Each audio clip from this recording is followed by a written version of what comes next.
welcome back to Weeby Kids. In today's session we're going to be looking at how to make some warm fuzzies that links in with Danny's storytelling. We're ranging from something a little bit larger, medium size, and the small.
So I really hope you've enjoyed making your warm fuzzies today.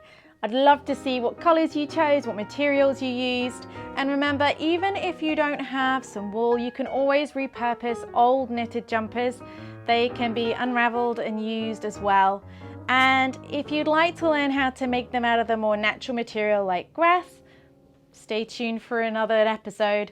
And also be sure to check out Danny's story over in the storytelling resources. Take care for now. Bye from Weeby Kids.